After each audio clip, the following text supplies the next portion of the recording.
Secret de femme pour lâcher prise. Cette émission est particulièrement spéciale pour nous, pour mon invité, pour moi, mais pour toutes les femmes également qui éprouvent en ce moment même le besoin de lâcher prise dans un aspect essentiel de leur vie. Elle est spéciale pour moi car je reçois une femme d'exception dont j'ai la bénédiction de partager sa vie depuis plus de 20 ans. Plus de 20 ans d'amitié qui aujourd'hui sont marqués par une succession de moments de vie extrêmement difficiles pour la mère et la femme qu'elle est. La voir aujourd'hui se battre tant bien que mal pour relever la tête et s'en sortir me confirme encore une fois à quel point la femme, cette femme en particulier, est puissante malgré ses faiblesses. J'ose espérer que les mots que nous partageons dans cette autre émission Secret de femme résonneront en vous comme ils résonnent en moi, avec un profond sentiment d'espoir, de réel lâcher-prise et de sérénité face au meilleur avenir pour le prochain chapitre de sa vie. Bonne détente en compagnie d'Arlénie Tavares d'Arosa. Moi, j'irais même plus qu'essentiel aujourd'hui, parce que plus on avance dans son âge aussi, dans son temps, plus la sagesse nous guette. Et moi, je pense que si la sagesse me guette comme ça veut vraiment dire ce que ça veut dire. Donc, le travail sur soi, l'introspection. Et on mène pas la base, s'il te plaît.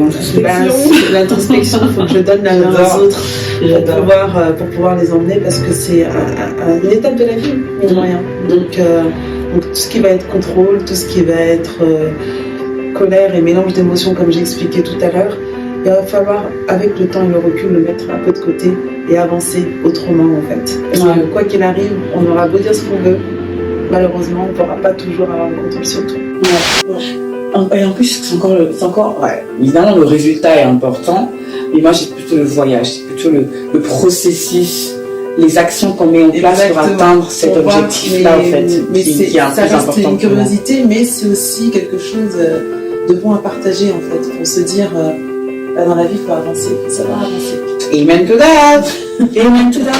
Dans ma situation, je parle de temps parce que, l'annonce a été assez imminente, et puis les choses ont dû aller très très très vite parce que c'était assez grave.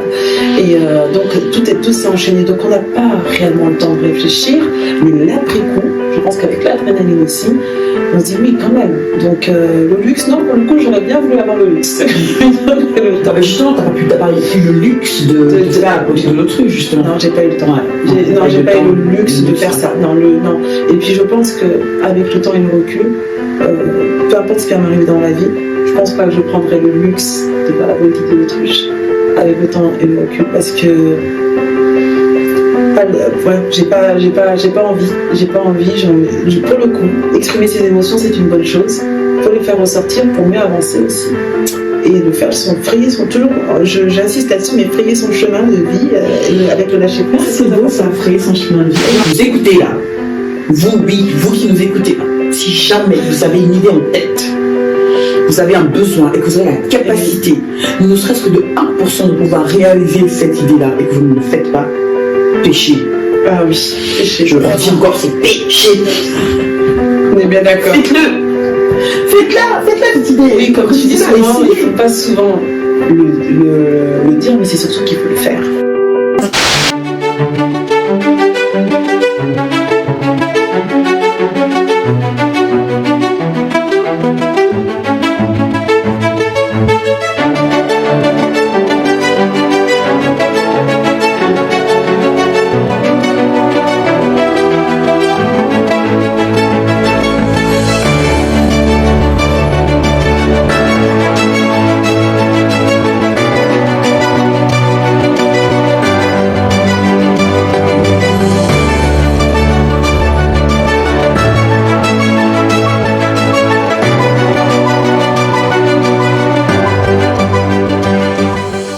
Bienvenue dans cette autre émission de Secret de femmes. Je suis contente de pouvoir vous retrouver après de longs mois d'absence, mais c'est toujours avec une bonne humeur, avec plaisir que je vous retrouve, tout simplement pour une autre thématique d'aujourd'hui qui est Secret de femmes pour lâcher prise.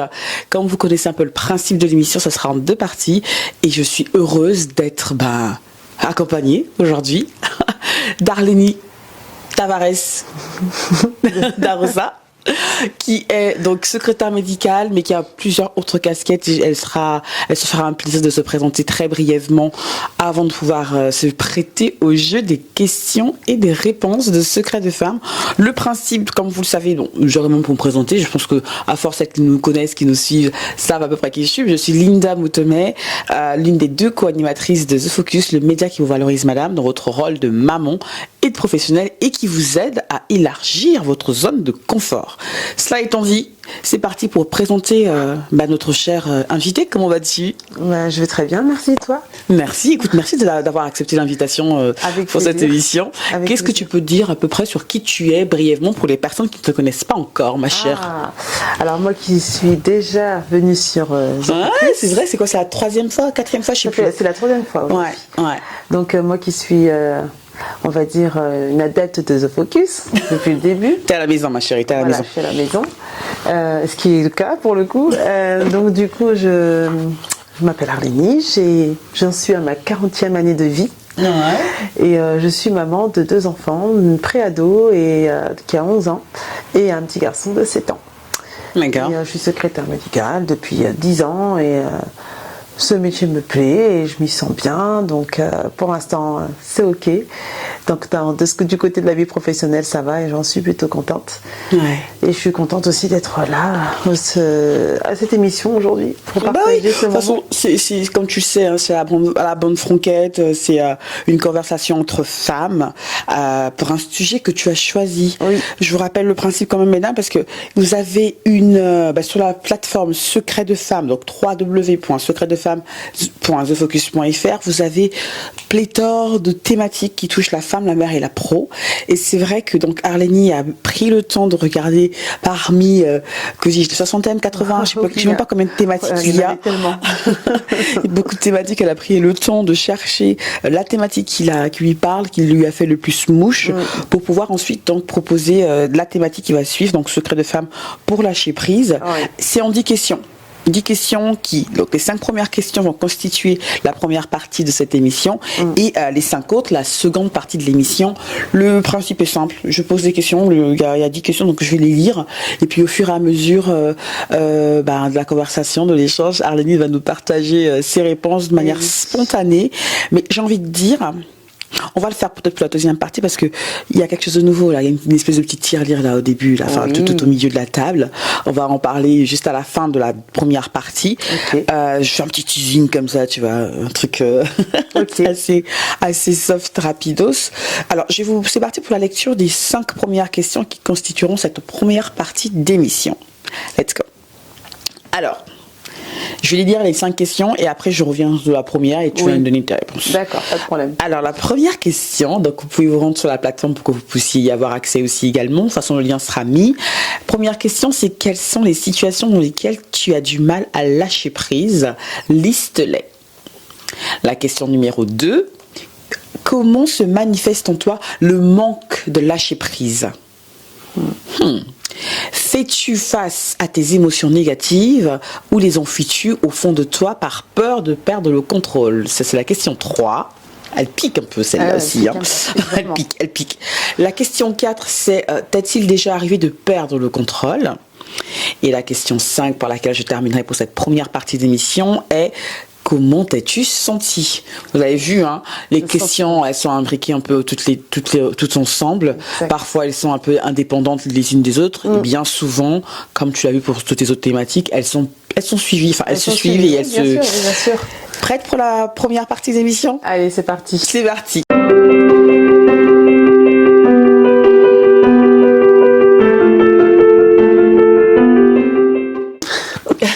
Alors, ma chère Arlénie, la première question.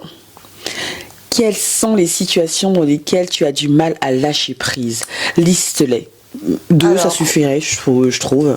Les situations, je parlais dans mon cas à moi. Je suis une personne qui, de prime abord, est un peu maniaque. Donc, ce côté-là, je l'ai depuis un petit peu longtemps. Je l'ai eu pendant une longue partie de ma vie, en ayant une pré-ado à la maison et un enfant un petit peu moins bordélique, on va dire. Là, de ce côté-là, le lâcher prise est un gros travail parce que ça reste des détails, mais quand on a une préado qui va rentrer, qui va pas ranger son sac alors qu'on l'a ordonné les choses depuis l'âge de 3 ans, on va dire, et qui lâche, elle, de son côté prise, parce qu'elle essaye de désordonner un petit peu les choses. Donc, je pense que ça, c'est l'une des premières. Donc voilà, ça c'est un peu le côté où j'ai un peu plus de mal, le côté. Là c'est la mère qui est en toi, si je vois bien. On va dire que c'est le côté maman, on va dire ça comme ça.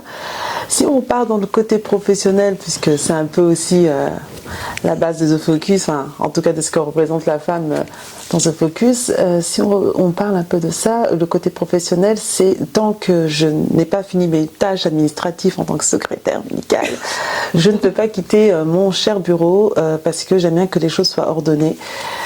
Encore une fois, ça reste dans l'ordre, et ça c'est un côté où je pourrais en somme le faire, mais de prime abord je pense que c'est quelque chose de réglé dans ma tête. Et puis lorsque je veux, même si je sais que parfois, je ne vais pas dire que rien n'est impossible parce que je ne pense pas, si on veut atteindre son objectif, il faut y aller. Je pense que aussi j'ai un côté lâcher prise difficile du côté de... je pense qu'être têtu, on va dire ça comme ça. Je pense que il y a un côté comme ça où lorsque je veux que quelque chose se fasse, eh ben, j'estime que cette chose-là doit être faite et bien comme il faut. Et parfois, ça peut me mêler au sentiment de la colère, donc cette émotion-là surréagit et fait en sorte que le lâcher-prise est un peu difficile dans ces conditions-là. Donc ça fait pas totalement 5, mais... Ah non, pas besoin de 5. Hein, mais bon, on se rapproche. On se disait 2, il y en a 3, donc moi je prends. C'est déjà pas mal. Ok. Alors, et du coup, pour la deuxième question, comment se manifeste en toi le manque de lâcher prise? Admettons, parmi les 3 exemples que tu as pris, ton ado qui ne range pas comme il le faut ses affaires, comment ça se manifeste? Ça reste encore une fois des détails, hein. Mais moi, en tous les cas, chez moi, ça va se manifester par le manque de patience, déjà, parce que de redire, etc., c'est un peu long à se répéter, c'est un peu rébarbatif, et puis en somme c'est un peu le rôle de l'éducation, parce que faut passer par là, hein. Et je pense que le manque de patience, c'est ce qui va faire en somme ça va coordonner avec la deuxième question, parce que le lâcher prise, c'est un énorme travail à faire sur soi, et tout ce mélange d'émotions fait que il faut à un moment donné savoir se concentrer sur soi-même de façon à laisser les choses partir. Et je pense que ça va rentrer dans l'une des méthodes à laquelle je pense pouvoir répéter et redire, mais je pense que ça rentre en lien avec la deuxième question du coup, donc pour ma part en tous les cas. Du coup, je me demande si on passe pas par la petite case définition du lâcher prise tel que toi tu le conçois.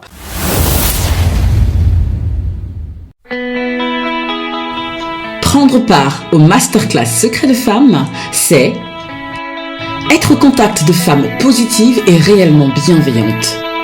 C'est intégrer une communauté, la The Focus Family, mais c'est également construire et élargir votre réseau de femmes d'exception. Vous passerez un après-midi à la hauteur de la femme d'exception que vous êtes, avec un programme autour d'une thématique bien précise de secrets de femmes qui vous invite à vous enrichir de témoignages de femmes en comité restreint. Vous partagerez également des astuces prêtes à l'emploi. Vous essayez à la prise de parole en public et à la parfaire davantage. Vous faire participer au tournage de l'émission Focus Sur, regardée par plusieurs milliers de personnes sur la web TV The Focus. C'est également vous offrir un shooting photo solo et groupé, de quoi repartir avec des photos de vous prises par un professionnel passionné.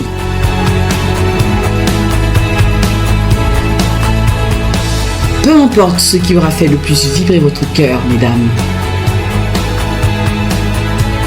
vous gagnerez toujours à participer au masterclass Secrets de femmes avec Perle et moi. Nous avons hâte de vous accueillir.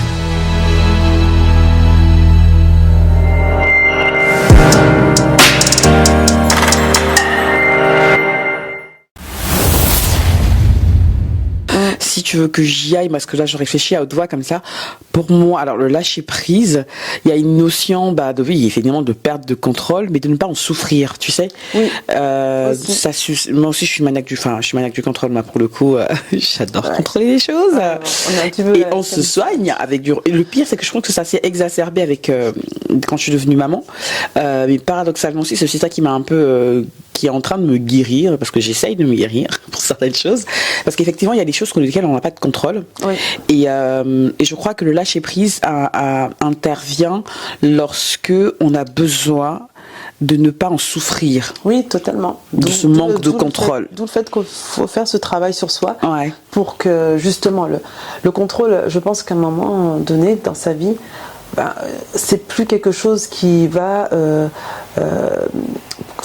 le contrôle, à un moment donné, il va falloir qu'on lâche ce contrôle pour pouvoir passer à autre chose et pour pouvoir gagner du temps et de l'énergie. C'est très important. Enfin, moi qui suis dans ma 40e année, je me dis, moi qui suis à cet âge-là, avec mes 2 enfants, je me dis, plus le temps passe, plus l'énergie commence à en dépendre, parce que je me focalise clairement sur autre chose, en me disant que le plus logique et le plus stratégique, c'est de commencer par ça. Donc le lâcher prise, pour moi, il est très important, puis même j'irais même plus qu'essentiel aujourd'hui, parce que plus on avance dans son âge aussi, dans son temps, plus la sagesse nous guette. Et moi, je pense que si la sagesse me guette comme ça veut vraiment dire ce que ça veut dire, donc le travail sur soi, l'introspection. Et m'emmène pas là-bas, s'il te plaît, l'introspection. L'introspection, il faut que je donne la main aux autres pour pouvoir les emmener, parce que c'est une étape de la vie, mine de rien. Donc tout ce qui va être contrôle, tout ce qui va être colère et mélange d'émotions, comme j'ai expliqué tout à l'heure, il va falloir, avec le temps et le recul, le mettre un peu de côté et avancer autrement, en fait. Parce que quoi qu'il arrive, on aura beau dire ce qu'on veut, malheureusement, on ne pourra pas toujours avoir le contrôle sur tout. Et puis c'est ok un peu au final, hein. Moi je trouve que c'est ok. Et j'aime beaucoup ce que tu dis par rapport à l'introspection, parce qu'effectivement quand on se rend compte, après moi personnellement l'âge pour moi 40 ans, 50 ans, 20 ans, 30 ans, la sagesse, pas d'âge. Oui, arrive n'importe quand. Oui. Et puis surtout l'introspection, plus tôt on la commence, mieux c'est, j'ai envie de dire. Connaissance de soi oblige, ça y est, c'est mon sujet de prédilection que j'adore. Mais c'est vrai que oui, pour faire la corrélation avec le lâcher prise et l'introspection, c'est de se dire ok, quelles sont les situations dans lesquelles je me trouve suffisamment en confiance et confortable pour lâcher prise et pour ne pas être en souffrance de cette perte de contrôle-là. Dans quel domaine, dans quelle situation, qu'est-ce que ça implique pour moi, pour les personnes autour de moi.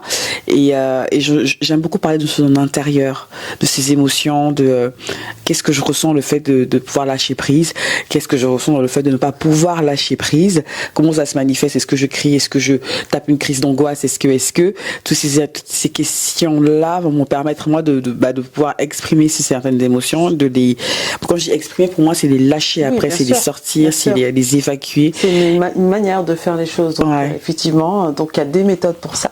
Exactement. Il y en a plusieurs. Et puis chacune l'emploie à sa manière. Exactement. On est d'accord. Ouais, on est d'accord. Et du coup, c'est une belle transition, j'ai envie de dire, pour passer à la question 3. Si je ne me dis pas de bêtises, si j'ai bien le compte, c'est fais-tu face à tes émotions négatives ou les enfuis-tu au fond de toi par peur de perdre le contrôle, justement. On a un peu répondu à la question, j'ai envie de dire.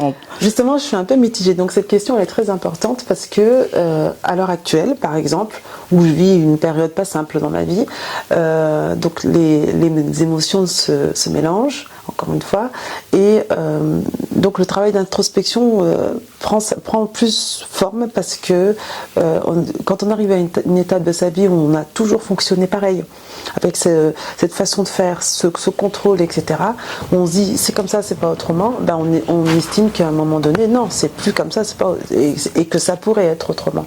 Donc moi, en ce qui va me concerner, les sentiments, aujourd'hui, j'y travaille, c'est-à-dire que j'évite de me les enfouir comme je l'ai fait pendant pas mal d'années. Donc, un travail sur soi. Donc, la respiration pour ma méthode. Et puis, j'estime que l'apprentissage, en lisant des livres, en écoutant des podcasts, en m'intéressant aussi au parcours de vie de chacun, parce qu'on se rend compte qu'en fait, mine de rien, le lâcher-prise touche tout le monde finalement, à sa manière, à chacun son échelle, mais oui, effectivement, ça fait du bien de savoir que d'autres personnes puissent partager son expérience de vie et de savoir que, par exemple, toi, c'est sur le contrôle, moi, c'est sur autre chose. Donc là, on se rend compte que le lâcher-prise a une grande définition. Donc là, aujourd'hui, actuellement, avec la troisième question, du coup, je suis un peu mitigée parce que c'est une étape à laquelle, avec la période de ma vie actuelle, c'est une étape à laquelle je travaille. Donc je jauge. Je suis sur une balance là. Je crois que tu as dit beaucoup de fois le mot travail. J'ai rien contre ça, hein, le travail, moi j'adore. Hein, mais je trouve que psychologiquement, après ça c'est mon opinion, ça n'engage que moi évidemment, je sais pas ce que vous en pensez mesdames, dites-nous ça en commentaire. Mais je trouve que le mot travail renvoie à une notion de quelque chose de construction. Oui, mais en fait quelque chose peut-être parfois vers laquelle on n'a pas spécialement envie d'y aller parce que dit travail, il faut que je travaille dessus.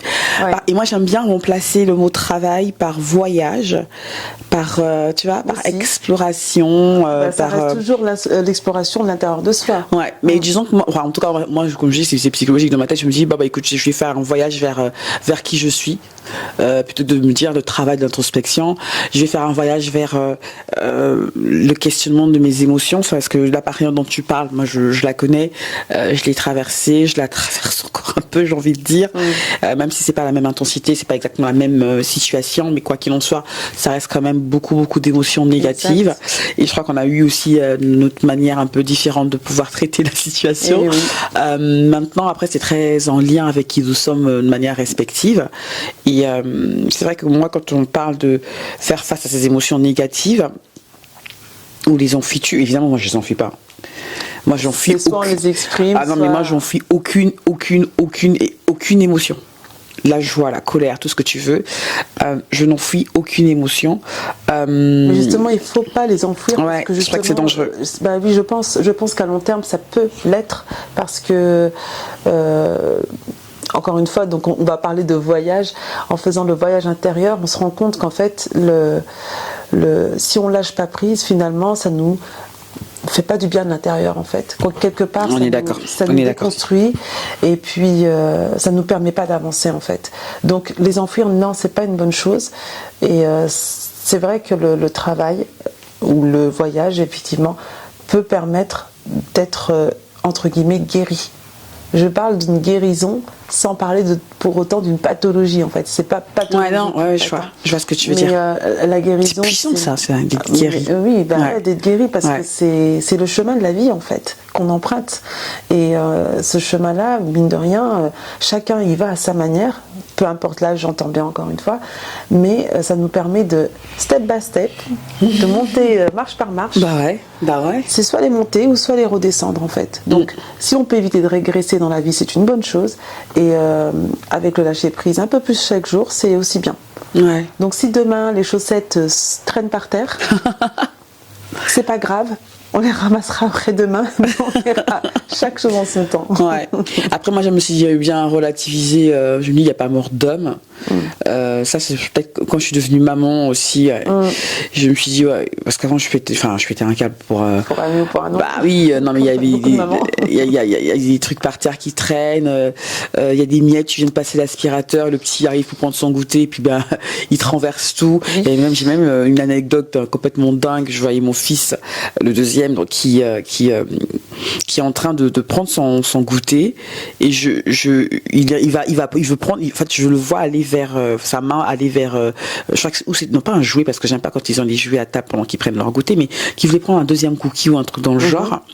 Et donc il avait un verre de jus, et je me suis dit il va le voir, il le voit, enfin il va faire attention à ne pas le renverser. Et ben non, bizarrement tu vois tu vois le truc qui est en train de se renverser, là tu te dis mais pense tout ça. Et là, et comme t'es fatigué, et tu te dis, tu te vois te lever, tu te vois nettoyer. Anticiper. Mais au fait, le corps ne bouge pas, tu vois. T'es toujours sur place. Parce que toujours suivre. Et là, tu te dis, mais c'est pas possible, tu vois. T'as envie d'exploser. Tu exploses parce que sur le coup, t'en peux plus, quoi. Enfin, c'est la goutte de trop. Bah oui, t'es au énième ménage, énième nettoyage de table de la journée et il est que 16 heures, quoi, tu vois. Oui, j'ai envie de dire, bon, ça, c'est le quotidien de pratiquement de toutes les mamans, malheureusement. Maniaque ou pas. C'est nos quotidiens. Ça me fait penser à la quatrième question, avant-dernière question de cette première partie d'émission. C'est, t'est-il déjà arrivé de perdre le contrôle? Ah oui. Tu m'étonnes. Ah oui, plusieurs fois. Cette question, elle toujours la mère en toi ou la pro ou juste la femme, tout simplement? Je pense que c'est dans mon intégralité, dans les trois personnes. En fait, concrètement, oui, ça m'est déjà arrivé plusieurs fois de perdre le contrôle. Là où je gère le plus, je pense, c'est sur mon lieu de travail, honnêtement, parce que concrètement c'est là où c'est quelque chose, c'est quelque part c'est obligé. La force tranquille, elle est vraiment sur mon lieu de travail. Là, c'est le côté le Harlenie que même moi parfois je ne reconnais pas, parce que voilà, et le contrôle pour le coup il est bien maîtrisé. Alors oui, de ce côté là je peux reconnaître que je ne perds pas complètement, pas du tout, voire. Mais en tant que maman ou même femme, moi qui suis pratiquement tous les jours derrière mon volant, j'ai pas de grande patience. Est-ce qu'on en parle de ça? Est-ce que tu veux vraiment aller sur cette... Ce que je veux dire, c'est que quand on perd le contrôle... Parce que bon, pour la petite anecdote, la petite info, Harlenie et moi, on se connaît depuis presque 20 ans, même plus. Plus de 20 ans. Plus de 20 ans. Donc, il y a des trucs, il y a des secrets qu'on peut pas vous donner comme ça. Mais quand elle parle d'être derrière le volant, c'est un euphémisme qu'elle dit. Hein. Franchement, quand tu perds un tout petit peu le contrôle derrière le volant, un tout petit peu, c'est un gros euphémisme. Oui, un énorme euphémisme. Merci de me couvrir dans cette couverture, c'est gentil. Nos amis respectifs vont confirmer. Je suis sûre qu'elles sont en train de se marrer là. Je pense qu'elles sont en train de rire. Mais je reconnais que voilà, c'est l'une des parties en soi. Donc si on veut parler de la femme en soi et de la maman qui parfois peut perdre patience pour certaines choses, mais c'est un travail. C'est un travail et honnêtement, j'insiste moi sur le mot travail aussi, parce que ça reste quelque chose où tous les jours je vais prendre mon petit carnet en me disant bon, il y a des choses à modifier quand même. Je fais un petit travail en me disant bon, demain si je pouvais éviter de perdre contrôle sur ce genre de choses, parce que c'est un détail, c'est pas grave, et on tourne la page jusqu'à temps que le livre soit fermé. Et voilà. Ou d'en reprendre un autre, du coup, de commencer un autre. Si on peut éviter d'en prendre un autre, c'est mieux. Mais du coup, la question 5 et la dernière de cette première partie, c'est comment tu t'es sentie quand tu as perdu le contrôle? Très bonne question. Donc ça fait partie d'une de mes méthodes que je pratique depuis peu. Donc une thérapeute m'a conseillé un jour la perte de contrôle peut se manifester assez rapidement chez moi, je le reconnais, mais j'ai une prise de cette perte de contrôle en essayant d'aller marcher, par exemple, la respiration. Je ne vais pas employer la zénitude parce que c'est faux, je ne peux pas la pratiquer complètement, mais je peux essayer de la pratiquer. Mais la marche fait du bien. Ouais. L'écriture aussi, avec les mots pas très sympas, et puis après les arracher, et puis les mettre à la poubelle ou en faire ce qu'on veut. Ça, c'est des méthodes. Et puis aussi évacuer, prendre son temps, le souffle, et d'aller parler avec la personne en question qui nous a un peu contrariés, pour aussi essayer ça c'est encore l'introspection qui fait que on souffle, on respire un coup, puis après, hop, on y va, et c'est parti. On dit ce qu'on pense, mais dans le calme, en respectant la personne, en essayant de ne pas trop s'énerver, donc de garder le contrôle encore une fois. Donc oui, ça m'arrive de perdre le contrôle, mais aussi de le regagner parfois, de me dire non, je peux le faire.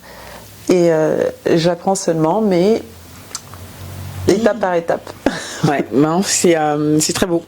Je pense qu'on travaille toutes dessus. Là, pour le coup, je reprends le mot travail. Moi aussi, pareil, ces derniers mois, c'était des mois assez rudes. Je sais pas ce que l'avenir me réserve, mais j'espère juste que le plus dur est passé, parce que c'était très compliqué dans ma vie privée. Et c'est vrai que j'ai perdu le contrôle au moins 3-4 fois. Et à chaque fois, je sais pas si ça fait pareil pour toi, mais la première fois que tu perds le contrôle, tu t'es un peu surprise. Mais la deuxième fois, tu montes d'intensité à chaque fois, à chaque perte de contrôle. Et à un moment, tu te dis stop, quoi, ça suffit. J'ai juste une anecdote, une petite histoire à vous raconter comme ça, comme on est entre secrets. Voilà, secret de femme, on est entre femmes. On va se tirer un peu des petits secrets intimes. Je vous rentrerai pas dans le détail de la perte de contrôle, mais c'est vrai que moi, je me suis rendu compte que, enfin, en tout cas, je me suis, dans ce que j'ai vécu, voilà, vous voyez, je vais l'annoncer là quand même en exclusivité, en Mondiovision. Je suis enceinte de mon 4e, d'accord, de mon 4e bébé. Et c'est vrai que j'étais enceinte encore de 3 mois et demi, voire 4. Et étant la 4e grossesse, le ventre était déjà il était déjà assez visible.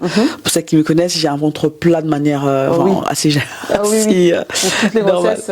Et du coup, dès que je suis enceinte, il se voit assez rapidement. Et j'avais eu un choc émotionnel justement du fait de la perte du contrôle, qui a fait que mon bébé a disparu. Enfin, c'était très, je sais pas si ça t'est déjà arrivé, mais mesdames dans le domaine médical, je sais pas si ça vous est déjà, je sais pas s'il y a un nom particulier. Mais moi, ça m'a choqué parce que du coup, je suis très liée à mes émotions, tout ce que je ressens, la joie, tout ce que tu veux. Et là, le choc émotionnel était tellement fort que mon bébé, c'est comme recroquevillé. Enfin, il avait disparu. Le ventre était redevenu tout plat, comme si j'étais pas enceinte en fait. Et je me suis dit bon, ça va passer. Je laisse passer le temps. J'ai pas mal. Je vais manger, ça va ressortir, il va revenir.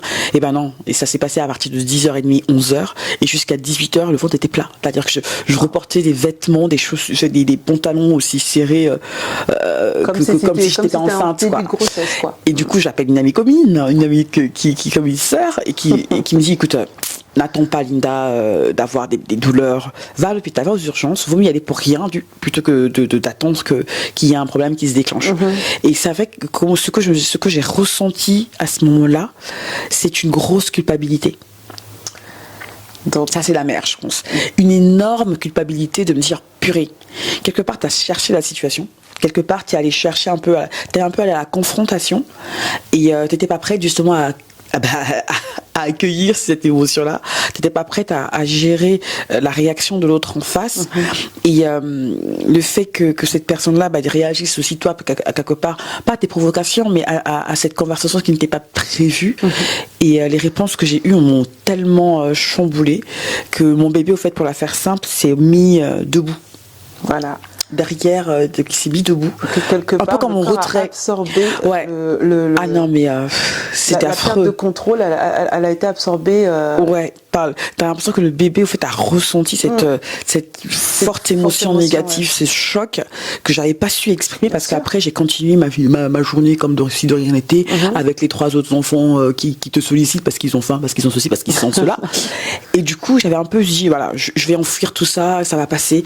Et mais 2-3, je passe dans la classe, je regarde quand même, ça va revenir. Et puis là, donc j'ai vraiment ressenti une forte culpabilité. Ça a duré un bon mois après, parce que quand le médecin m'a expliqué que ça peut arriver, les chocs et tout ça, je me suis vraiment senti très très mal pendant un mois, quoi. Je peux comprendre. Et je me suis dit, mais même pas quand ce bébé, il est déjà en train de vouloir fuir, quoi, tu vois. Mais tu vois, c'est là où tu te dis, si ton ventre a repris forme aujourd'hui, c'est quelque part. Voilà, le lâcher prise a été fait et on voici la preuve. Non, c'est vrai. Là, on va arriver à la fin de cette première partie d'émission. J'espère que vous avez pu déjà profiter de cet instant un peu exquis.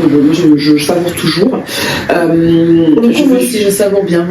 Ça me fait plaisir d'être là. On est bien, on est à l'aise. On parle de quelque chose d'intéressant. Ouais. On a des questions pertinentes. Ça fait du bien. Écoutez, toujours. Hein. Toujours. Et puis, toujours un échange. Je voulais qu'on prenne le temps de parler de la petite boîte là qui est transparente là. Oui. Ouais, intrigante. On y va. Restez avec nous. On va se parler de cette petite boîte. La dernière émission Focus Sur, celle qui nous suit, parce que ça c'est Secret de Femme l'émission, mais l'émission se Focus Sur, on l'a inaugurée, on n'a toujours pas trouvé de nom. La tirelire temporelle, la tirelire The Focus. Le principe de cette boîte, mesdames, c'est un endroit où on va garder vos promesses, où on va garder vos secrets, où on va garder les promesses que vous faites à vous-même et que vous souhaitez bien partager avec nous les confier sans nous les dire là tout de suite devant la caméra, ni hors caméra, je vous le confirme. On ne sait pas ce que contient cette boîte. Ouais. Donc Arlénie s'est prêtée au jeu. Oui, où ton petit mot? Je l'ai caché. Elle l'a caché. Arlénie s'est prêtée au petit mot. T'as bien mis ton nom juste pour qu'on puisse bien s'assurer que c'est le tien. Et elle va poser ça à l'intérieur à voter. Elle va voter. Oui, en espérant que ce soit pas trop plié. Parfait. Perfetto. Alors. Ça va se remplir au fil des échanges, au fil des rencontres avec les femmes que nous allons rencontrer. Peut-être vous serez la prochaine personne qui mettra peut-être son petit message. La promesse que Arlénie s'est faite à elle-même aujourd'hui, pour tout vous dire, on est le 3 décembre. Arlénie s'est faite une promesse à elle. Peut-être dans un an, un peu moins, on verra, parce qu'on organise plein d'événements chez The Focus, donc on trouvera bien une occasion. Ouais, parce qu'on aimerait bien que ça se remplisse, parce que pour pouvoir l'ouvrir, il faut la casser. Ah oui, bah oui. Tu vois, il faut avec un marteau la totale, tu vois. Il faut, donc faut la remplir. Donc avant de la casser, on aimerait bien quand même la remplir, tu vois. Donc ça serait plus logique. Exactement. L'idée, c'est de se dire. Voilà, je me suis fait une promesse à moi aujourd'hui et le jour J, je partagerai cette promesse-là avec vous ou pas. Et de se dire, est-ce que pendant... Moi, pour le coup, j'ai envie de la partager. Ouais, j'ai hâte. Tu sais pourquoi on a fait cette avec Perle, pourquoi on a pensé à ça? J'aimerais savoir pourquoi d'ailleurs. En fait, l'idée, c'est de se dire, comme nous, on accompagne justement les femmes à se poser les bonnes questions, l'inné, secret de femmes, évidemment, pour qu'elles puissent trouver leur propre vérité en fonction d'un sujet, d'une thématique qui leur parle, d'un problème peut-être qu'elles rencontrent. L'idée, c'est de se faire un peu comme une espèce de promesse à soi, un engagement qu'on prend pour soi-même, un contrat avec soi-même. J'espère bien qu'on le lira, ce petit papier, d'ici un an, et que cet engagement sera tenu. Bah, j'espère pour toi aussi. Bah oui, j'espère. Après, l'idée n'est pas non plus de te foutre une pression négative. C'est pas l'idée non plus. Mais comme le lâcher prise est d'actualité. Let's go. Voilà, exactement. Donc voilà, c'est pour vous, c'est pour vraiment accompagner les femmes à se dire, je commence je trouve que c'est une très bonne idée. Ouais. Puis ce côté intemporel et tout. T'as vu ça? Ouais, T'as vu ça? Non, j'adore. Merci. Donc voilà, c'est pourquoi on a tenu à faire, absolument, qu'on participer les femmes à travers les émissions, donc justement Focus sur les masterclass que nous faisons aussi, et puis l'émission Secret de femmes. On a même proposé aux femmes qui le souhaitent de l'envoyer par la poste. Je t'assure, on est tellement tarés. Elles nous font confiance, donc elles envoient par la poste. Tout est bon à prendre. C'est ça. Et puis, on ne lit pas et on met dedans directement. Oui, c'est un engagement, entre guillemets, de leur part, si toutefois d'ici un an, elles y tiennent ou pas. Moi, je trouve que c'est plutôt une bonne idée. Ouais. Et en plus, c'est encore, évidemment, le résultat est important, mais moi, c'est plutôt le voyage, c'est plutôt le processus, les actions qu'on met en place pour atteindre cet objectif-là, qui est un plus important pour moi. C'est une curiosité, mais c'est aussi quelque chose de bon à partager, en fait, pour se dire, dans la vie, il faut avancer, il faut savoir avancer. Amen to that. Amen to that. Sur ces belles paroles, franchement, je te remercie, ma belle, pour cette première partie d'émission. Comment tu te sens là? Ah, trop bien. Prête pour la seconde partie? Allez. Il y a 5 autres questions là. On y va? On y va. Restez avec nous. Allez, c'est parti pour la deuxième partie de l'émission Secret de femmes, dont je vous rappelle donc la thématique, Secret de femmes pour lâcher prise. Je suis avec Arlénie Darosa Tavares. On y va pour la deuxième partie. Bienvenue pour cette deuxième partie d'émission Secret de femmes. Je suis toujours Linda Moutomé, en compagnie d'Arlénie, mon invitée, qui a bien voulu jouer le jeu de l'émission Secret de femmes et pour pouvoir répondre aux 10 questions. Là, nous entamons les 5 dernières questions de cette deuxième partie d'émission. Si vous avez raté la première partie, allez-y la regarder, elle était géniale. Ouais. Non, on s'est chauffé un peu là. On s'est chauffé un peu. On a partagé beaucoup de petites anecdotes assez intimes de nos vies, sans trop en dévoiler non plus, parce qu'il ne faut pas exagérer non plus. Dans le détail, Non. Pour les détails croustillants, c'est son masterclass secret de femme qu'il faut venir. Ouais, voilà. Là, on est en mode freestyle. On n'a vraiment pas de filtre. Non. Pour des trucs de base, on n'en a pas ici. Moi, enfin, toujours dans toutes les émissions que j'ai pu regarder, j'ai pas le sentiment qu'il y a un filtre ou quelque chose de surjoué. C'est ça qui est avantageux. J'ai toujours trouvé une spontanéité de chaque femme qui dévoilait les choses à leur manière. Après, moi, je les connais pas toutes personnellement dans leur vie, mais je pense que c'est bien de dégager toutes ces émotions comme ça, parce que moi, chaque fois que je regarde une émission, j'ai l'impression de reconnaître dans les sujets, oui, moi aussi ça m'arrive, ça m'arrive, et je me dis, ça c'était bien comme question et tout machin, mais oui, j'ai jamais pensé à ça. Enfin, c'est drôle en fait. Donc ça, c'est le plus beau compliment que tu nous fais à parler moi, parce que c'est exactement l'objectif de ce focus, c'est c'est de se reconnaître. Et en tous les cas, moi, c'est exactement ça. C'est mon cas. C'est faire prendre conscience qu'aux femmes que oui, c'est une émission, mais avant tout une conversation entre femmes où c'est son langue de bois, son filtre, et puis on y va, quoi. Ouais, c'est ça. À la bonne franquette, tu vois, on se sent bien, on se sent en confiance, suffisamment. C'est pour ça que je suis contente d'avoir pu avoir mon tour et d'évoquer ça, donc ça fait plaisir. Je suis contente. Est-ce qu'on rappelle quand même juste pour le plaisir, je vais vous rappeler les 5 premières questions qui ont constitué la première partie d'émission, et ensuite on va attaquer pour les 5 dernières questions, la deuxième partie. Donc je rappelle, la première partie, il y avait 5. La première question était dans quelles sont les situations dans lesquelles tu as du mal à lâcher prise. Liste-les, et de mémoire, tu en as listé 3. Comment se manifeste en toi le manque de lâcher prise? Tes ados, ils ont pris un peu cher. Une pré-ado, mais pas encore un ado. Oui, une de la pré-ado a pris un peu cher. Et alors, la troisième question, c'était, fais-tu face à tes émotions négatives ou les enfuis-tu au fond de toi par peur de perdre le contrôle? Et là, il y avait la petite anecdote concernant les fous du volant, nos comates. C'est un exemple parmi tant d'autres. Exactement. T'est-il déjà arrivé de perdre le contrôle? C'était la question 4 de cette première partie. Et la 5e était donc comment t'es-tu senti? Et c'est vrai que moi j'ai partagé quelque chose d'assez intime aussi, sans trop rentrer dans le détail, mais concernant entre autres mon cas actuel et mon état physique actuel. Et donc là je vais lire les 5 dernières questions de cette deuxième partie. Donc la question 6, c'est quelles ont été les conséquences dans ta vie, dans celle de ton entourage, dans ton travail, en somme, ont-elles été dramatiques? Ces questions-là. Par rapport au fait de ne pas avoir lâché prise. La question 7, c'est quelles leçons en as-tu tirées? Ensuite, la question 8, c'est quelles sont tes 4 plus grandes pensées limitantes? Énumère-les en commençant ta phrase par « je ne pourrai jamais ». Ah oui. Mesdames, faites aussi l'exercice chez vous. Ça va être génial. La question 9, l'avant-dernière que je dirais, c'est maintenant relis à voix haute tes 4 phrases et à la fin, pose-toi la question « Vraiment? Je ne pourrai vraiment jamais ?» Qu'est-ce que cela provoque en toi?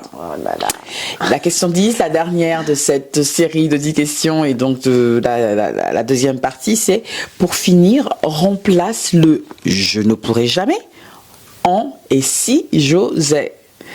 Que se passerait-il pour moi si je ne l'osais pas? Mesdames, vous êtes prêtes pour cette deuxième partie de l'émission? On y va pour l'écoute des réponses d'Arlénie.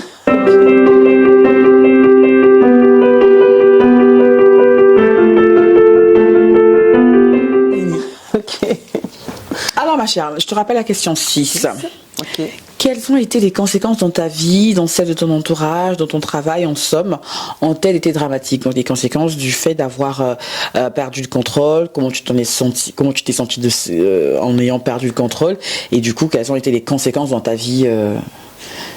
Alors conséquences bénéfiques du coup. Peu importe. À toi de nous dire, ma chère. Donc si on va parler, alors là ça va vraiment rentrer dans mon intimité familiale du coup. D'accord. J'ai malheureusement appris une mauvaise nouvelle concernant la santé de mon enfant l'année dernière. Une nouvelle assez conséquente, suffisamment de façon à ce que le contrôle soit rapidement perdu, parce que quand on nous annonce une chose pas très sympa, donc on perd assez vite le contrôle. Surtout quand il s'agit de nos enfants. Et donc à ce moment-là, cette conséquence a fait que j'ai pas su lâcher prise parce que j'ai pas pu le faire, donc c'est totalement une perte de contrôle, et j'ai pris un petit peu, même plus sur moi, pour me dire que les choses allaient bien se passer. quand bien même je suis dans le domaine médical, c'est pas pour autant quoi qu'il arrive, on est à l'abri de quoi que ce soit. Enfin, je veux dire, on reste humain. Bien sûr. Donc voilà, n'importe quoi peut nous arriver à n'importe quel moment. Quand bien même je suis dans ce domaine-là, je peux être rapidement renseignée de tout ce qui peut concerner cette pathologie. Ça m'a très très vite vraiment prise sur mon entourage et sur ma vie familiale. Moi, je peux témoigner de l'entourage. Moi, j'en ai pleuré. Hein. Enfin, oui, je peux comprendre. Ouais, non, mais tu n'étais pas la seule. Et donc, mon échappatoire, entre guillemets, pour effectivement cheminer vers un lâcher-prise, ça a été bien évidemment mon entourage proche, me dire que tout allait bien se passer. Et de base, moi, je suis une personne qui est à la foi. Donc, effectivement, même si j'ai toujours été tournée vers Dieu, et bien là, pour le coup, j'ai accentué davantage mes prières pour que mon enfant puisse s'en sortir. Et Dieu merci, 1 an après, tout va pour le mieux aujourd'hui. En tous les cas, ça se chemine bien, même s'il y a un traitement qui est pris en compte, mais traverser cette traversée du désert, je m'en souviendrai parce que je pense que ça m'a marqué un petit peu au fer rouge, mais ça marque beaucoup de personnes et je pense que le fait d'en être là aujourd'hui, je peux dire que j'en suis fière parce que voilà, encore une fois, le chemin du lâcher prise s'est mis en place et je pense que de le faire, de lâcher prise, ça permet aussi d'avancer. Mon enfant ne l'a pas essentiellement ressenti, qu'il y a eu cette puissante montée de désarroi et descente, je veux dire, tout doucement de lâcher prise parce que on ne s'était pas montré en tant que parent. Mais si on veut parler en termes d'expérience et de ce que j'ai vécu en termes de conséquences, aussi bien, je parle d'ordre familial et ça, encore une fois, ça reste mon intimité familiale, mais je vais exprimer ça parce que c'est quelque chose qui m'est arrivé il n'y a pas si longtemps. Ah oui, l'émotion est encore super vive. Oui, et que je tenais à partager parce que aujourd'hui, malheureusement, on a bien évidemment des adultes malades, mais des enfants malades, et c'est toujours bien de l'évoquer en tant que mère sur The Focus que parfois nos enfants sont en forme et d'autres et parfois non, mais bon, on est là pour soutenir se soutenir nous entre femmes déjà, partager nos expériences, nos émotions et puis se conseiller en tant que maman ou future maman, peu importe, ou parent ou pas, se dire que tout va bien se passer en essayant de lâcher prise justement. Je pense que j'ai pas pris les mouchoirs. On va bientôt sortir les mouchoirs. On va peut-être pas les sortir. Non, on va éviter. Mais c'est vrai que ça a été Ça, c'est les hormones de grossesse. Non, peut-être. Écoutez, peut-être. Mais c'est vrai que moi, c'était cauchemardesque aussi. Après, je vais pas faire la fille qui fait machin parce que j'imagine même pas pour toi. Mais c'est vrai que c'était très difficile aussi. Oui, très difficile. Mais alors le soutien, l'entourage, il était bien mis en place et ça, c'est quelque chose de très très bénéfique. Peu importe comment, mais de près comme de loin. Mais ça a été, en tous les cas, pour moi et ma famille, je veux dire pour mes enfants, ça a été très bénéfique. Et même si on ne le montre pas, puis on essaie de se forger cette petite carapace de se dire non, on montre rien, on transmet rien. Ben oui, c'est pas une épreuve facile. On montre rien à qui? Aux enfants ou à l'entourage du coup Je pense que l'entourage, déjà, dans un premier temps. Dans un premier temps, déjà, ne serait-ce que professionnellement, moi j'ai continué à travailler parce que je me suis mis la tête dans le guidon en me disant tout va bien se passer, je vais prendre le dessus, ça va bien se passer, il n'y a pas de raison que ça se passe mal, et puis je vais persévérer dans le paraître aussi, il faut dire ce qui est. On porte un masque en tant que personne déjà. Ouais, après. Mais le masque, il peut s'enlever et puis se remettre. Et puis bon, je veux pas dire que parfois j'étais pas angoissée, etc. Mais j'essayais et ça je pense que c'est mon caractère qui veut ça, de le montrer le moins possible aussi, de moins le transmettre. Et honnêtement, c'était quelque chose d'assez dur, mais le soutien, encore une fois, je le dis, c'est très important. Le soutien nous permet, en tant qu'être humain, si on est bien entouré, nous permet d'avancer et dans le bon sens, si on a des personnes positives autour de soi aussi. Je le précise. Ouais, bah oui, non mais c'est vrai. Et c'est vrai que quand on y repense, avec le recul, parce que le recul, 1 an c'est pas énorme, parce que vu la pathologie en plus, enfin, moi je n'ose à peine imaginer le truc, quoi. Ouais, c'est du travail. Ah ouais, non mais c'est les épreuves de la vie en fait. Concrètement, c'est moi je pense que chacun a son chemin de vie, tout le monde porte sa croix comme on dit. Chacun a son chemin de vie et peu importe comment on doit le frayer ce chemin, c'est soit on y va et puis on n'a pas le choix, on se dit voilà, on n'a pas le choix, c'est comme ça, c'est pas autrement, soit on baisse les bras et on se dit non. C'est là où je vois encore la force de la femme, quoi. Pardon, mais les mères, nous sommes des lionnes. Franchement, si vous vous doutez encore de votre force, mesdames, j'aime bien toujours préciser, être maman ne veut pas forcément dire avoir porté la vie en soi. On n'est pas nécessairement une mère parce qu'on a porté la vie en soi. Il y a des mamans qui n'ont que pour le statut de maman, enfin de génitrice, j'ai envie de dire, qui ont porté la vie en elles.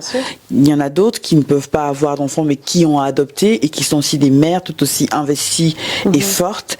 Et j'adore prendre le temps de rappeler tous les jours à quel point les femmes, nous sommes tellement puissantes, nous sommes tellement exceptionnelles dans notre rôle de maman et de professionnelle, mais pas que. Et c'est vrai que là, tu m'as encore démontré une force, non, mais monumentale, quoi. Enfin, je trouve ça, important. Alors, autant je dis mon entourage me donne de la force, mais mon enfant m'en a beaucoup donné aussi, en fait. Concrètement, on part du principe où il y a des choses qui peuvent nous tomber dessus du jour au lendemain, où vous êtes là, vous faites votre vie, tout se passe pour le mieux, et puis d'un seul coup, on vous apprend une pathologie assez conséquente, où on vous dit, c'est oui ou c'est non.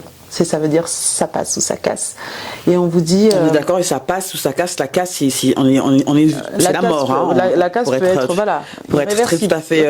Oui, totalement. C'est et quand on vous annonce ça avec vous savez que vous avez une épée de Damoclès au-dessus de la tête et vous dites quand même. J'étais pas préparée à ça, mais on se prépare jamais à ça. C'est très difficile de se préparer à ça. On se prépare pas à ça en fait. C'est très difficile. On se prépare pas à ça. C'est un chemin, un chemin très très très dur à frayer, mais encore une fois, j'insiste sur le mot entourage et force et soutien. Et je sais que mon enfant m'en a donné beaucoup de soutien. Et je suis très fière de lui, du chemin qu'il a parcouru jusqu'à aujourd'hui. Je suis très fière de mes enfants. Et parce qu'ils se sont beaucoup entraidés entre eux. Et les épreuves ont été difficiles, mais j'en suis très fière parce qu'ils sont quand même exemplaires. Du coup, c'est toujours ça avec on est toujours forte pour faire ça. On ne fait même pas exprès, franchement.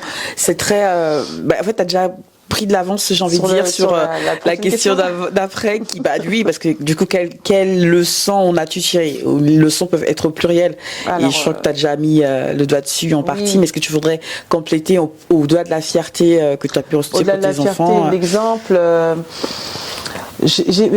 Concrètement, je pense que j'ai pas trop de mots à rajouter sur ça parce que j'en ai tiré des bonnes leçons. Ça m'a prouvé à quel point aussi aujourd'hui on peut être là, mais je veux même pas dire demain, mais des fois en fin de journée ou j'en sais rien. Tu vois, là je vais faire ma petite, parce que j'ai pas fait la folle la première partie. Non mais ça me fait ding dong dans ma tête, désolée. Mais c'est vrai parce que à chaque fois on dit mais comment tu fais pour faire ça, comment tu fais, mais on peut mourir demain. Ouais. On peut mourir demain. Je vais prendre ma douche, j'ai une baignoire, je glisse, je me casse la nuque. Bon, une mort bête, faut quand même le dire. Ouais, mais ça arrive. Ouais. Et donc, dans le choix des combats que je mène, dans le choix des problèmes, en guillemets, que je vais peut-être créer ou aller affronter, je garde ça toujours en tête. Est-ce que ça vaut la peine Est-ce que le temps que je prends à me battre avec quelqu'un, à me machin avec quelqu'un, ça dépend qui, d'accord? Est-ce que ça vaut vraiment la peine? Est-ce que j'ai pas mieux à faire de mon temps si précieux, tu vois? On parlait de la perte d'énergie en début d'émission. Exactement. C'est exactement ça. Exactement. Pour moi, les pavés dans la mare, ça ne veut rien dire. C'est-à-dire qu'il y a tellement des choses plus graves dans la vie, honnêtement, sans vouloir allumer sa télé et regarder les infos. Oh mon Dieu, faites plus ça. Moi, je fais plus ça. Mais par exemple, rien que dans son propre entourage. Dans son intimité, il y a des choses tellement plus graves et honnêtement, les leçons de vie comme ça vous remet énormément en place et ça prend son petit temps parce que concrètement, on peut dire ce qu'on veut.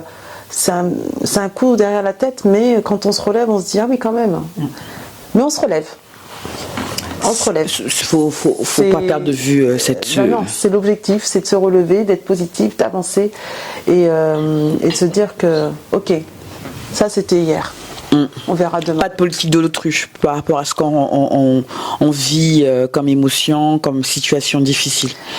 Alors, dans mon cas à moi, pour cette partie-là de ma vie, on va dire, j'ai pas eu le temps de faire la politique de l'autruche parce que concrètement, j'avais très peu de temps entre Est-ce que c'est le mot temps que tu as ou c'est le mot luxe, j'ai envie de dire. Moi, quand tu dis temps, c'est vraiment le mot temps. Dans ma situation, je parle de temps parce que, oui, l'annonce a été assez imminente et puis les choses ont dû aller très très très vite parce que c'était assez grave et donc tout s'est enchaîné. Donc on n'a pas réellement le temps de réfléchir, mais l'après coup, je pense qu'avec l'adrénaline aussi, on se dit oui quand même. Donc le luxe, non, pour le coup, j'aurais bien voulu avoir le luxe. Donc, le temps. Mais justement, t'as pas eu le luxe de faire la politique de l'autruche, justement. Non, j'ai pas eu le temps. J'ai pas eu le luxe de faire ça. Non. Et puis je pense que avec le temps et le recul, peu importe ce qui va m'arriver dans la vie, je pense pas que je prendrai le luxe de faire la politique de l'autruche avec le temps et le recul parce que j'ai pas envie. Pour le coup, exprimer ses émotions, c'est une bonne chose. Faut les faire ressortir pour mieux avancer aussi. Et le faire, j'insiste là-dessus, mais frayer son chemin de vie avec le lâcher prise, c'est beau ça, frayer son chemin de vie. J'ai l'impression que tu as explosé du coup une pensée limitante. Et ce qui t'en reste, parce que ça fait vachement écho à la question d'après, c'est quelles sont tes 4 plus grande pensée limitante. On va dire que c'est 2 questions en une. C'est énumérer-les en commençant ta phrase par je ne pourrai jamais. Donc là, j'ai l'impression que tu as parlé d'une pensée limitante que tu as explosé. Mais est-ce qu'il t'en reste? Si oui, est-ce que tu peux en citer 4? Après, s'il n'y en a pas, il n'y en a pas. Si, j'en ai toujours. Moi, j'ai des pensées limitantes parce que forcément, j'ai beau faire un travail de confiance en soi, etc. Je pense que là, j'ai des pensées limitantes. Par exemple, j'en ai une qui me vient tout de suite en tête, c'est je ne pense pas que je pourrais nager un jour parce que je ne sais pas nager et j'ai pas honte de le dire. Je ne sais pas nager, j'ai jamais appris à nager. J'ai eu une espèce de phobie. Je pense que une phobie depuis toute petite. Qui est expliqué pour le coup, mais encore une fois je ne vais pas rentrer dans ce détail là, mais qui est dommage en fait, et ça c'est pour moi, je ne pourrais jamais apprendre à nager par exemple. Ok, la première. Là c'est la première. Donc la deuxième, alors j'ai très peu de pensées limitantes, alors 4 c'est pour ça que je dis si tu n'en as pas, c'est pas grave. 4 c'est beaucoup quand même. Ouais, parce qu'on en est taré aussi, c'est pour ça. Oui c'est vrai. Donc alors en termes de pensées limitantes, déjà j'en ai une, c'était celle-ci, et j'en ai peut-être une deuxième, et ça reste encore professionnel pour le coup, parce qu'on parle aussi de business et compagnie. Évidemment. Donc moi je pense aussi, la deuxième pensée limitante, je ne pourrais pas monter mon entreprise. Attention à ce que je vais dire. Fukushima dans ma tête. Depuis combien de temps êtes-vous dans votre zone de confort? Mesdames, votre vie est-elle un peu trop une routine où passion, excitation et changement brillent par leur absence? Le temps est peut-être venu pour vous de réaliser votre auto-diagnostic zone de confort. Identifiez dès à présent les points de votre vie que vous souhaitez améliorer. Prenez conscience de votre situation actuelle grâce aux 35 signes qui doivent vous alerter sur votre zone de confort. Avant de chercher à l'élargir de façon pérenne, faites votre autodiagnostic zone de confort.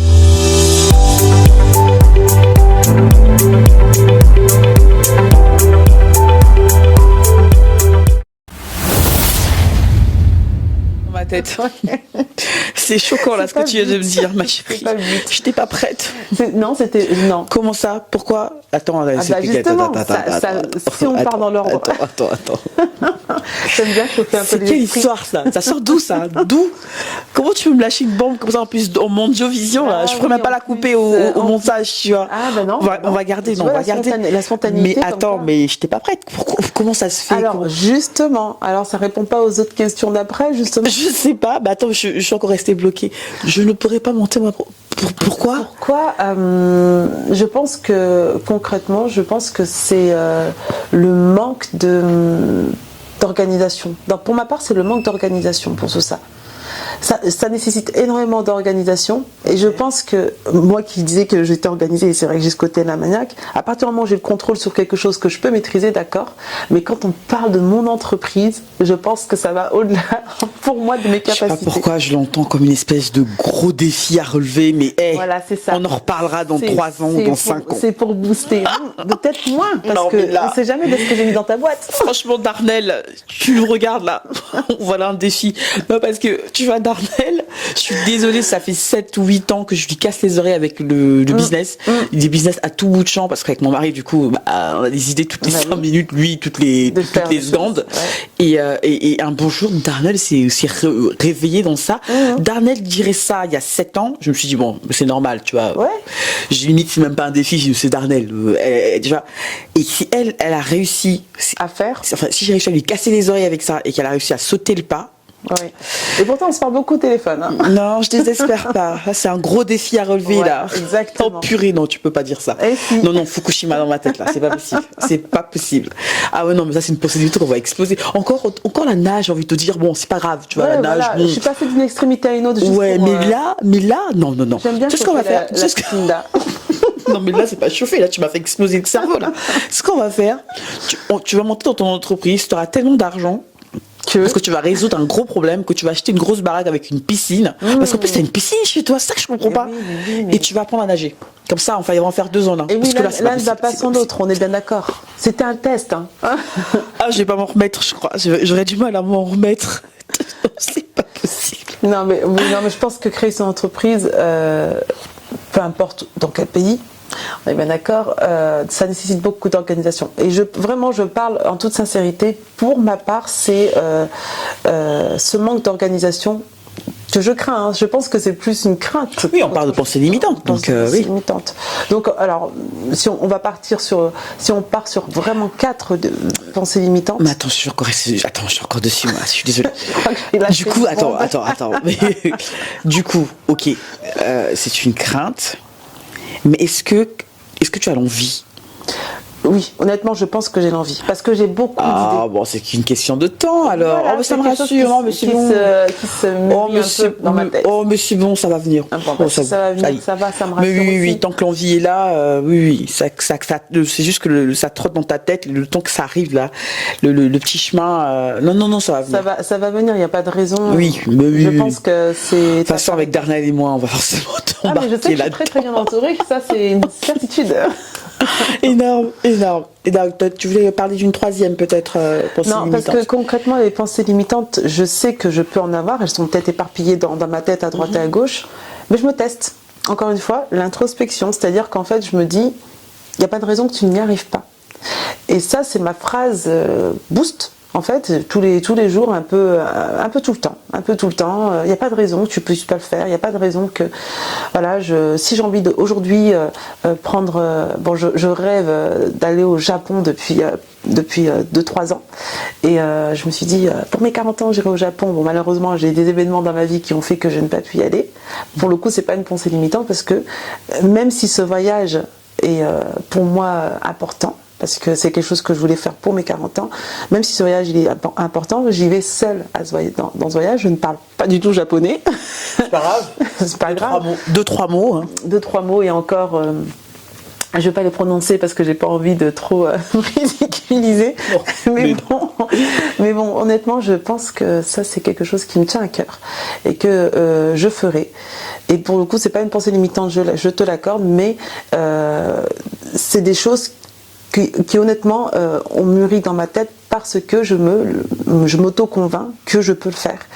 Mais par contre, cette pensée, elle était limitante il y a encore quelques années.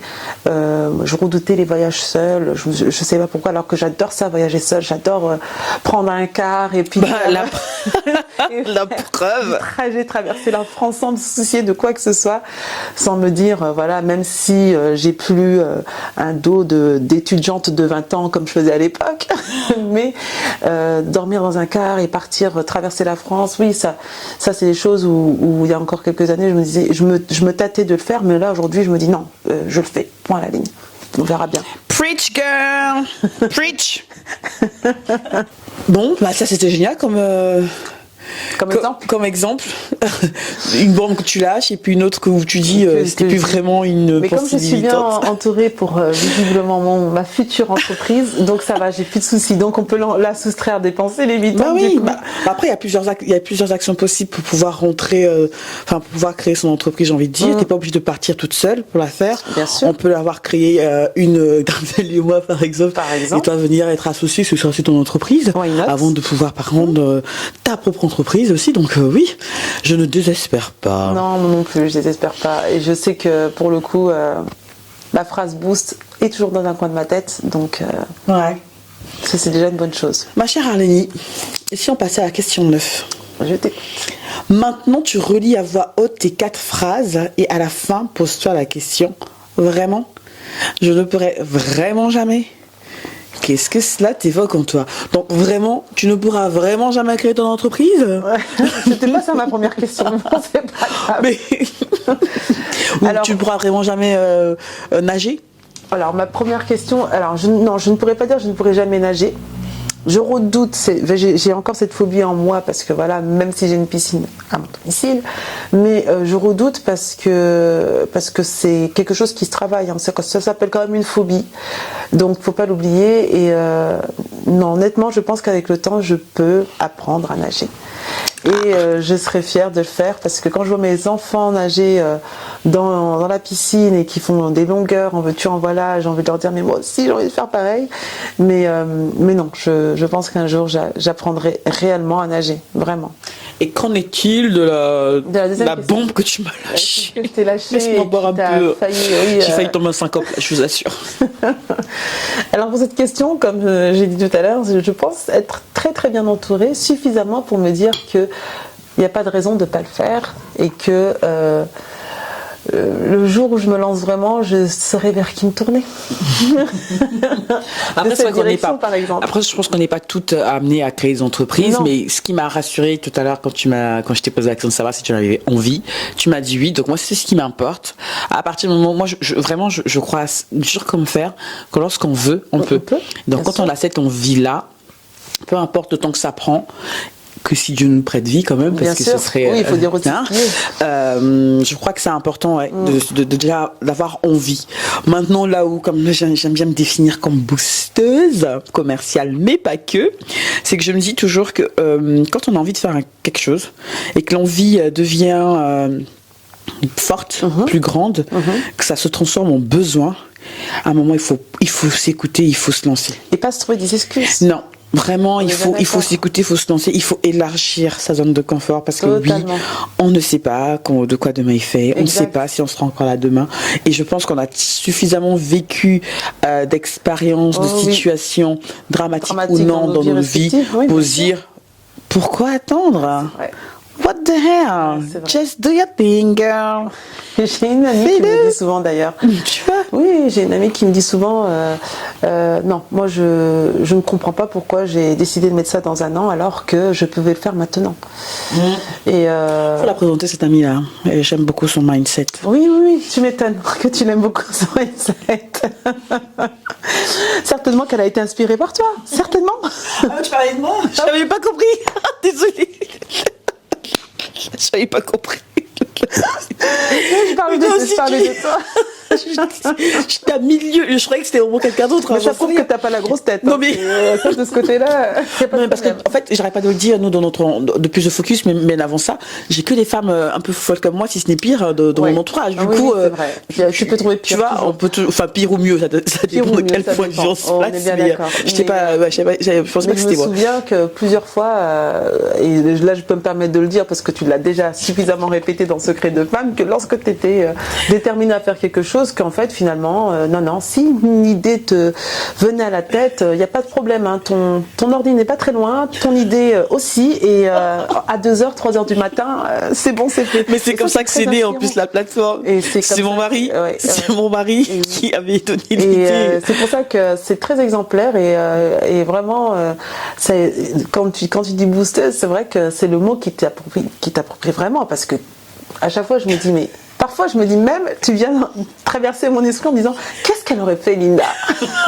Bah Linda, Énorme. elle a un ordinateur pas très loin d'elle et les idées défilent et ça c'est super. Mais ça, je dis beaucoup en émission Focus Sur aussi, c'est que si vous, mesdames, qui nous écoutez là, vous qui nous écoutez là, si jamais vous avez une idée en tête, vous avez un besoin et que vous avez la capacité, ne serait-ce que de 1% de pouvoir réaliser cette idée-là et que vous ne le faites pas, péché. Ah oui, péché. Je le redis encore, c'est péché. On est bien d'accord. Faites-le.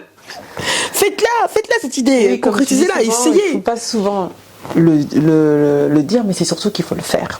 Amen to that. Voilà, c'est ça. Je sais même plus à quelle question nous sommes là. Ah oui, à la 9e, je crois que c'était. Ouais, je crois que c'était pense ça. que c'était Donc, ouais, et t'avais parlé d'une 3e pensée limitante, mais qui n'était finalement pas vraiment une 3e pensée limitante, parce que tu parlais effectivement qu'il y a 2-3 ans, le voyage au Japon, c'était Ouais, pas voilà, sûr. le voyage au Maintenant, là, ça se Japon. dessine un peu plus. Hein. Il y en a beaucoup des pensées limitantes. Je me suis Ouais. toujours dit, je serai jamais propriétaire. Je suis propriétaire de ma maison.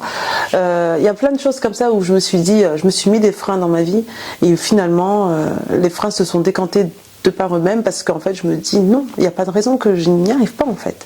C'est pas de par d'eux-mêmes, hein. C'est que tu as fait en Oui, sorte j'ai de fait les... maintenant. de Après, les- j'ai Ouais. aussi fait en sorte que, Ouais, parce que que- ça se décante. Non, parce que pas que les gens se disent que ça s'est fait tout seul, non, au non, petit non. bonheur la chance, Non, le non, truc non, c'est non, parti. c'est pas, Ouais, c'est pas parti comme ça. donc, bah ouais, parce que t'as mis de on est bien côté, il Voilà. faut un apport, il faut une vraie C'est stratégie de de pouvoir l'investissement, machin, il c'est faut de investir. l'investissement, effectivement. On est d'accord, faut pas minimiser ton travail, ma chérie. Non mais c'est de pas enfin. trop minimiser quand même, c'est vrai, je suis d'accord.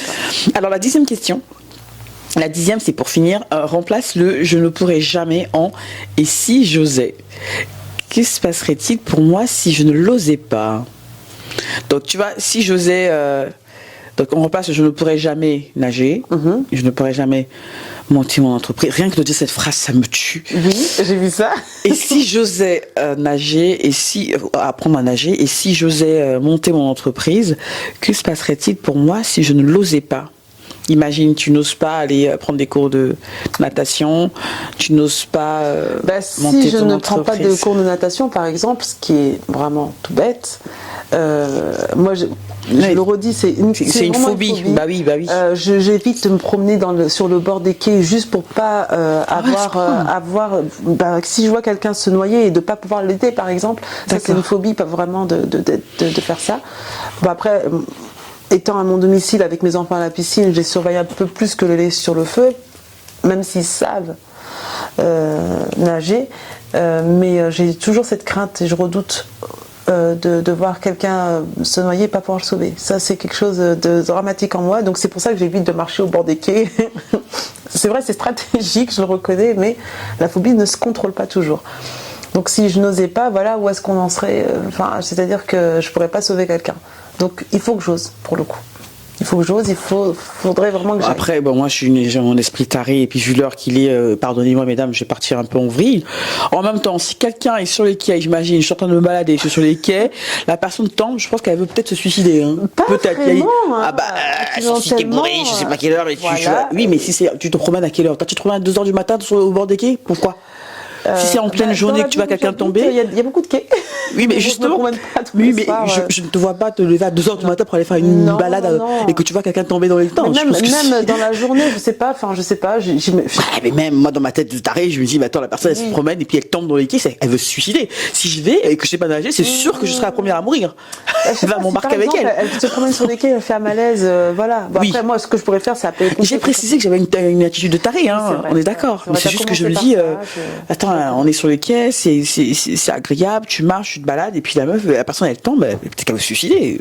Bon, après oui, il faut quand même l'aider, il faut quand même Voilà, c'est ce que j'allais dire, sinon parce c'est que on appelle non ça, assistance à voilà, personne en danger. voilà. Mais je me dis juste qu'il y a de fortes chances que si je ne sais pas nager, que je la vois en vouloir se suicider, non, mon assistance va être d'appeler vite les pompiers par exemple, ou d'essayer de balancer une espèce de perche. Mais si elle veut se suicider, il y a de fortes chances qu'elle ne prenne pas la perche, quoi. Oui, on va partir du principe où elle ne pas que c'est accidentel. Non mais j'arrête de.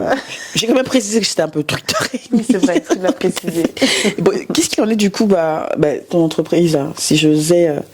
Si j'osais pas, je ne serais pas partie au-delà de ma phrase boost, ma conviction entre guillemets. C'est-à-dire que si j'osais pas, je n'avancerais pas comme je le souhaiterais. Et je pense qu'à long terme, sans parler de mon âge ou quoi que ce soit, à long terme, je pense que c'est quelque chose qui c'est quelque part mon devenir. Je ne sais pas si on parle de 1 an, 2 ans, 5 ans, j'en sais rien. Mais je sais que comme c'est quelque part une envie, même je dirais au-delà de ça, c'est un rêve de créer mon entreprise.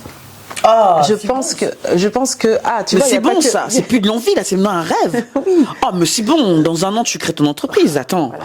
Je suis c'est bon sur ça. la bonne personne comme je disais tout à l'heure, donc si j'osais pas, je ne pourrais pas concrétiser mon rêve et ça serait bien dommage. Donc c'est pour ça que je pense qu'avec le temps et le recul, si je m'étais écoutée encore quelques années, parce que c'est quelque chose qui travaille dans ma tête depuis un petit moment, encore une fois, j'ai des événements dans ma vie qui ont fait que, mais c'est pas une excuse pour autant.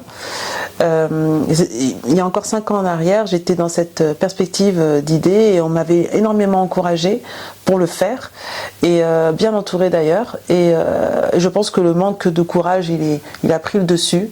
Et là, c'est tout l'inverse. Je suis en train de me dire non, il n'y a pas de raison, le manque de courage, tu le mets de côté. Go girl, ouais. go. Donc go. Lâcher prise. Ouais. Du coup, encore une fois. Ça revient encore parce que sur le thème. après je pense que c'est peut-être très lié, même si là ça constitue une autre thématique de secret de femme, peut-être que c'est aussi très lié à la peur de l'échec. Ah aussi, tu vois, c'est vrai, il y a un côté comme ça. Ouais.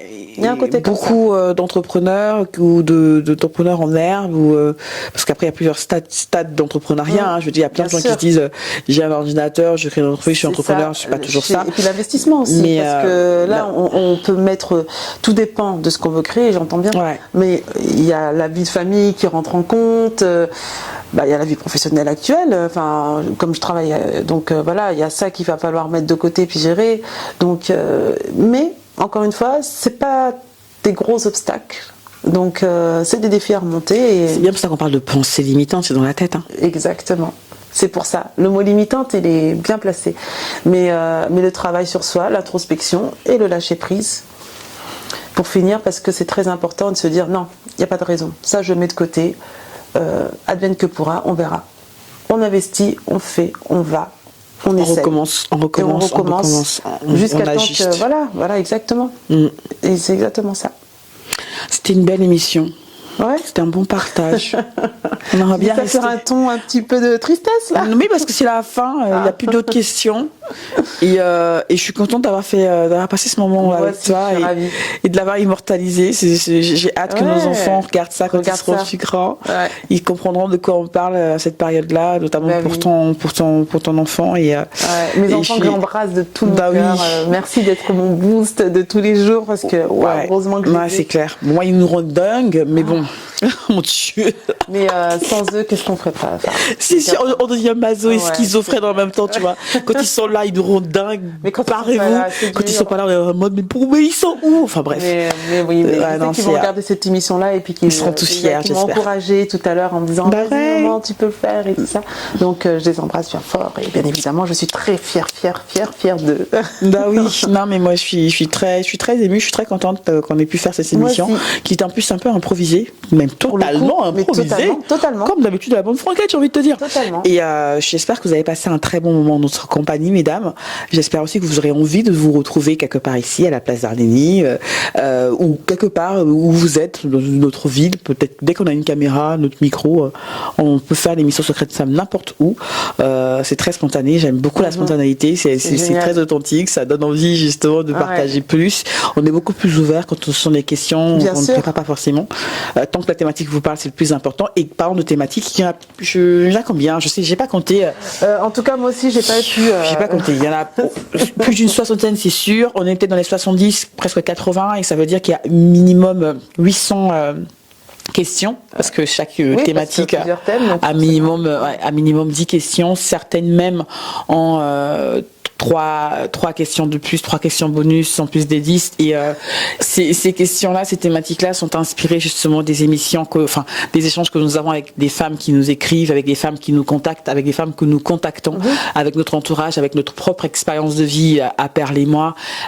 Et elle serait pas la même émission sans vos interventions, sans ton intervention, sans ton expérience de vie, sans tes partages, qu'avoir envie de partager, ça c'est génial.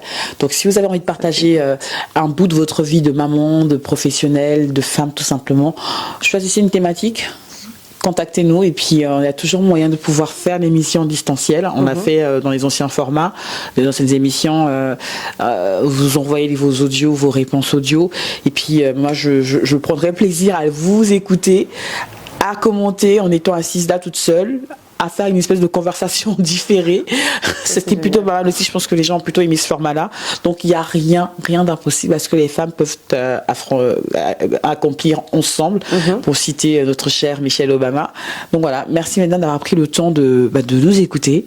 Merci, ma chère Arlénie, d'avoir pris le temps de jouer le jeu. Et merci pour cette émission-là que vous partagez de Secret de Femme, parce que c'est quelque chose de très beau et de très symbolique. Et au nom de toutes les femmes, on peut vous dire merci à Perle et toi pour tout ce travail-là que vous avez fait depuis 3 ans, cet acharnement de rien lâcher, et de bientôt 4 ans, c'est vrai, ça commence à faire. Ça fait 4 ans maintenant. C'est là dans ces débuts de bébé. C'est vrai, en plus, on est très loin de ce qu'on avait prévu, et j'ai hâte de voir ce que ça va nous donner dans 5 ans encore, parce qu'on a beaucoup d'idées, et c'est génial. Persévérer, merci au nom de toutes les femmes, et puis de continuer comme ça. Merci à la pression de ça. Bon, on va arrêter parce qu'après il faut les mouchoirs. On n'a pas pris les mouchoirs, donc on va faire couler le mascara. Après, ça va pas le faire. Je suis très nulle pour ça, tu sais très bien. Merci, mesdames, d'avoir été avec nous. Prenez soin de vous psychologiquement avant tout, mais également physiquement. Et je vous dis à la prochaine pour une autre émission Secret de Femme en compagnie d'une autre invitée, ou peut-être des secrets que nous on partagera, Perle et moi. Prenez soin de vous. Je vous dis à la prochaine. Au revoir.